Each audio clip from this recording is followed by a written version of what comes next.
Greetings, brothers.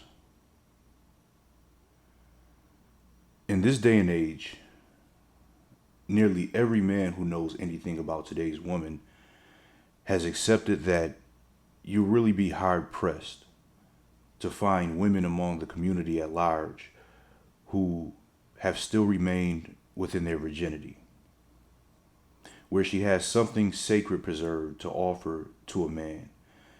And so, what many men who are open to being in a relationship have been seeking is what they believe is the next closest thing to some form of sexual modesty, which is a younger woman, usually under the age of 25, for example, who professes to have limited sexual experience due to having limited partners, and perhaps much lower than the average woman within her peer group. Now, just to start off, the concept that by default, a female being younger usually should be equated with having fewer sexual partners than, say, a female who may be 10 years her senior, in and of itself is deception to oneself, because many younger women started to have sex as early as high school or oftentimes even junior high, particularly in this current generation that we're in right now, this millennial generation and under, where many times these women may have the body count by the time they're 20, for example, that women who might be 30 or 35 or even much older than that will have. But about this concept of the low mileage myth of the young woman, the reason that many men want the younger woman, who, let's say, perhaps in this scenario does have a lower body count, is because they equate her actually having less sexual partners with being able to show her a thing or two in the bedroom, with being able to influence her according to his program, viewing this younger woman as being more moldable and willing to be flexible to this man's plans. And in fact, most men will believe that they really lucked up if they get a woman who, again, is, let's say, about 25, and she says that she can still count on one hand all of the sexual partners that she's had. And if you were to alter this same woman's sexual history, and let's say she married immediately after high school, and she was married for about 7 years and got divorced for irreconcilable differences, and she never had children with this man, and now here she is, a 25-year-old young woman with only one sexual partner, and she hasn't slept with anyone since. Nearly 95% or more men will look at it as if they really hit the lottery to find a woman in a circumstance like this. And this type of thinking surrounding a woman's sexual history, it reflects itself in other areas of men's lives. And that is through the black man's desire for a good secondhand deal. You see, most of the guys within our community, they know that they'll probably never get a brand new car anytime soon while they're still within their working years. Many of them. So what they do is they cross their fingers that they'll be able to find a very gently used car with much lower mileage than what's average for the year.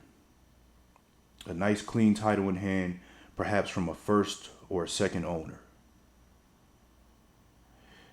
In the miles that are on the car, oftentimes they want to believe that they're mostly highway miles, and that this first or second owner can present a clean Carfax report showing no flood damage, no collision damage, all scheduled maintenance performed in a timely fashion, and of course some story of the owner telling them that all they did was use the car to go back and forth to work, grocery shopping, church, perhaps a little regional road trip here and there.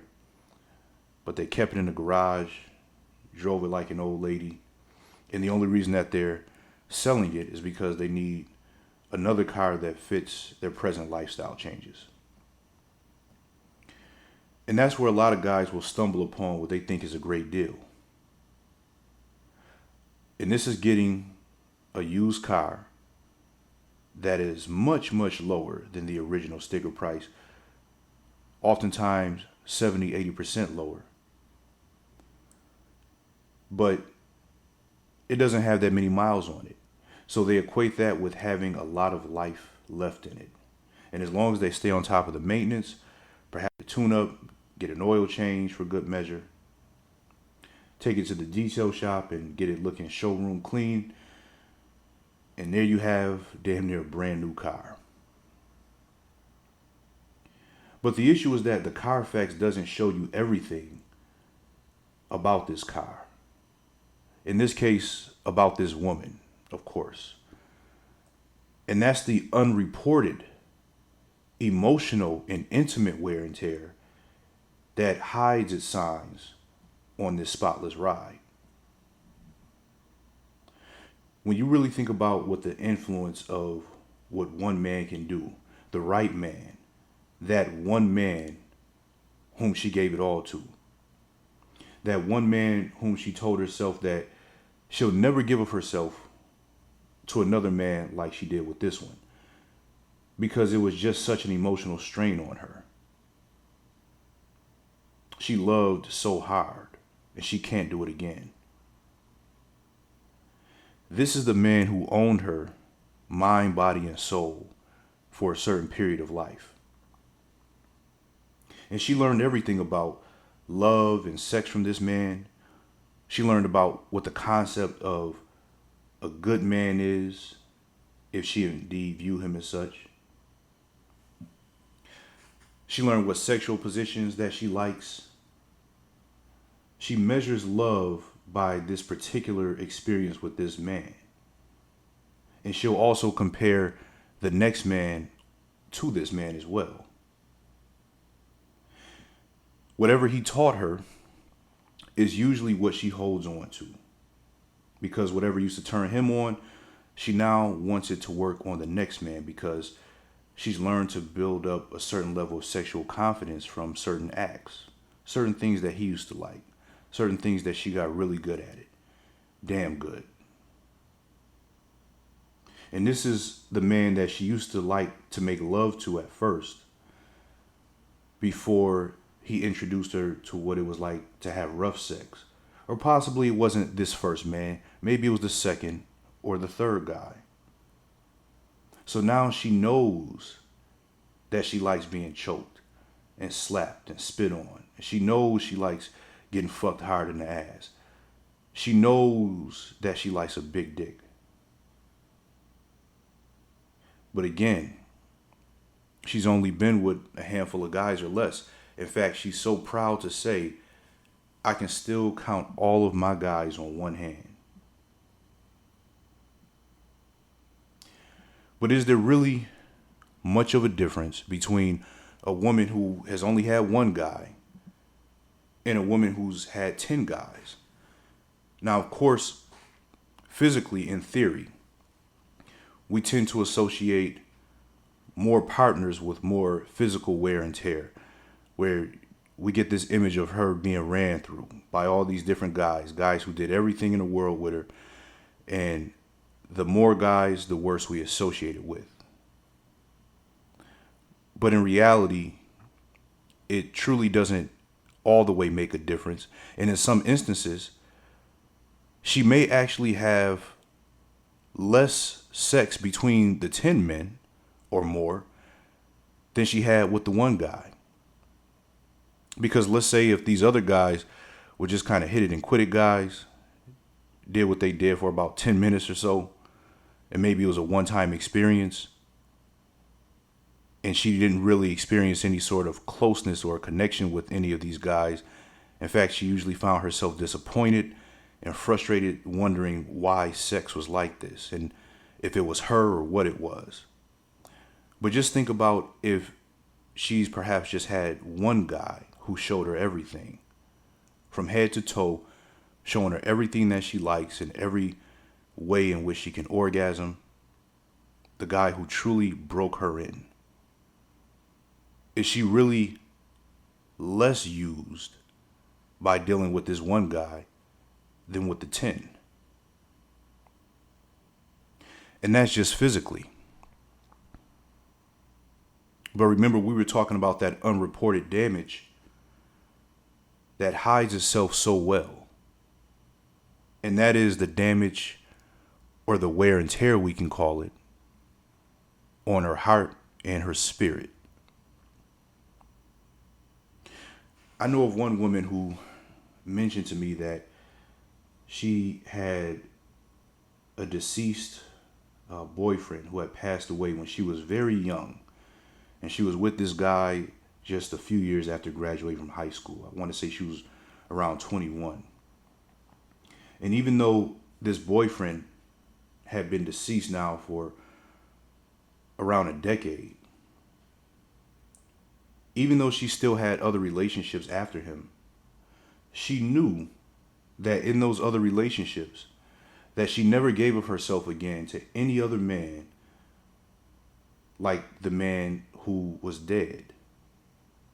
And this included the man who she ended up having a child with as well.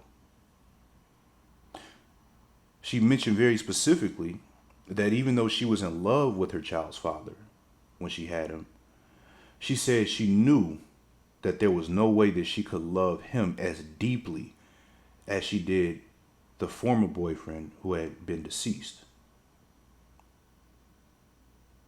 In fact, this former boyfriend had a child before she actually got with him. And now this child must be a young teenager. But she mentioned that as she would see this child grow up, how she came to have such a strong love for this child because this child was a reflection of him. And this child was always a constant reminder of her time with him. And even years and years later, the family would often talk about how they wish that she would have been the mother of the child because her and this deceased boyfriend made such a perfect match. And she would internalize this idea of her and this deceased boyfriend still just having one last chance to talk. She would often talk about how she wonders how things would have been and how her life would have turned out had he still been alive. And she also mentioned that being that she never really got the closure surrounding his death, that she always just used to pray and wish that she could just have one last conversation with this person. And how on one night, in what she believes was much more than a dream, which she held as being an actual event, how she had a conversation with this man. And how he told her that, how he mentioned that he was fine and that it was okay for her to move on. And she finally got what she needed, which was that conversation from him that she had been wanting. And she kept very small reminders of this man from their time together. And one of those things was something that she owned, an item that she owned that she kept in his memory.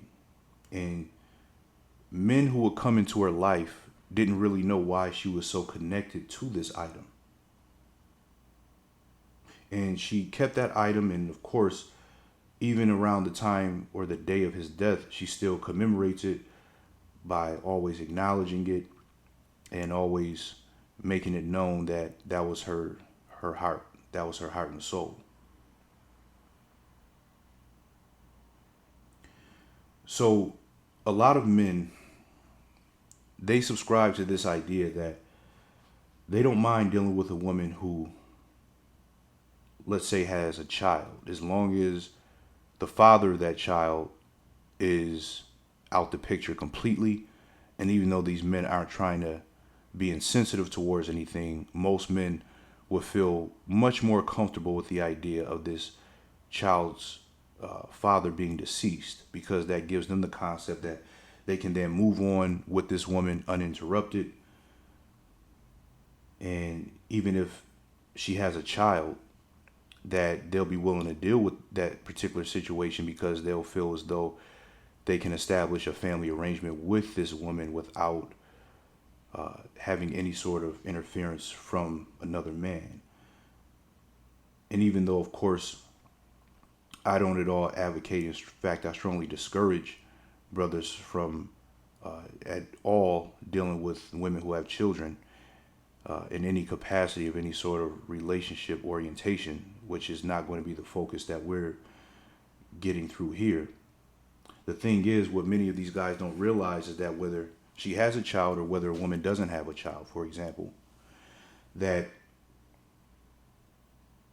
oftentimes, even if that man is deceased, that particular bond can actually have a much firmer grip on that woman's life than even the men who are still in her life, or the men who, I should say, are still alive and well. Because she literally cannot have an experience with this deceased man again. So whether a man is still alive or whether he's passed away, even when a woman moves on to another man, perhaps you're only the second or you're only the third, she still wants to hold on to her memories. In fact, the woman who I was referring to, I would often ask her why she still had certain photos of not the deceased man, but of another man whom she would oftentimes complain severely about. And that was her child's father. And she mentioned that because those are her memories. So even with all these complaints, even with all these things that she would say about him, make him out to be the devil, she still wanted to keep something close to her heart. Oftentimes pictures that didn't even involve her and her child and the father, but just her and this man. She still wanted to keep those things close to her heart.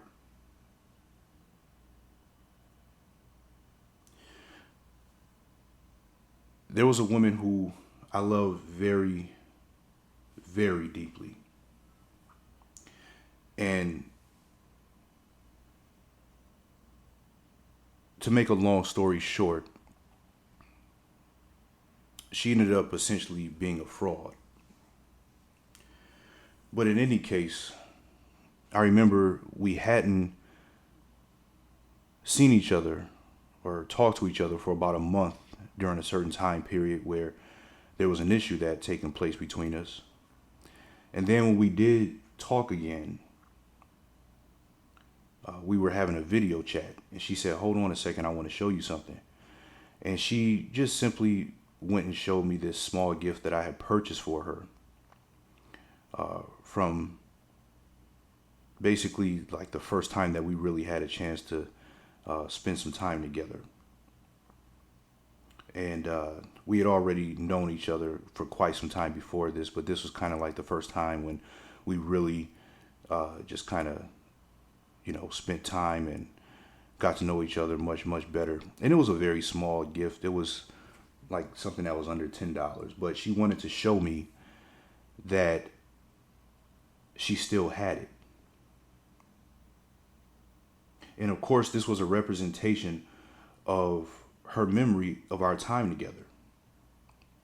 But of course, if she had this keepsake from me, undoubtedly she must have had several other keepsakes from all the other men whom have been a part of her life in various capacities. And in fact, speaking of photographs, on one social media account that she had that she considered inactive, essentially, she still had pictures up of a previous boyfriend whom she was still very close friends with, but she had pictures up during their time of their relationship. And even though they were from a few years before I even met her, I remember what should have been a telltale sign to me, but I was very much so wrapped up. She just mentioned how this friendship that she had with this man would never change. My problem wasn't about if whether or not she would have literally had a friendship, which of course in and of itself is probably not realistic, especially if this friend is a former lover. But the bigger issue to me was, of course, the fact that she still wanted some sort of a reminder while me and her were supposed to be pursuing a relationship.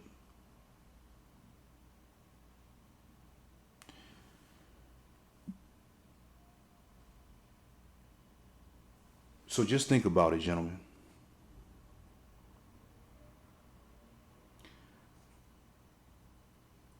Just think about the guy or the guys who have had an impact on the woman that you're currently seeing right now, or the woman that you're currently dealing with and trying to build something with. More than likely, this guy or these guys, even if it's just one or two, just a few, they've already in some capacity broken her in. Even if she's still a younger woman, a lot of times you'll discover that it's really too late to really be able to do something with her.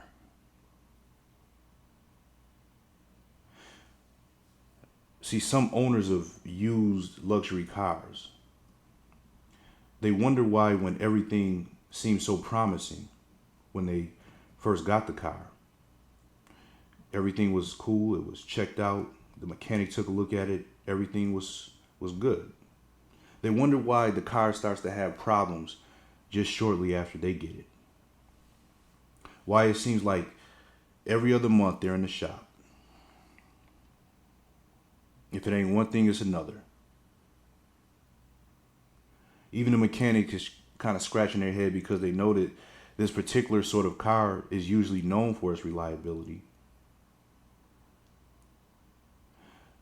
But the thing is, no matter what the inspection says, it doesn't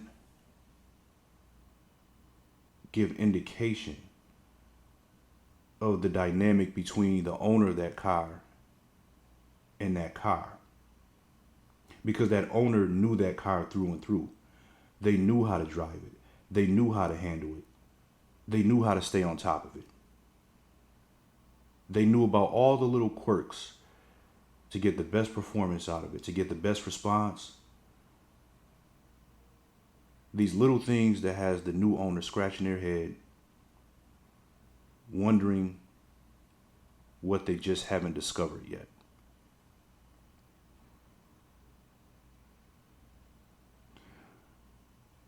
My brothers, keep your heart in check.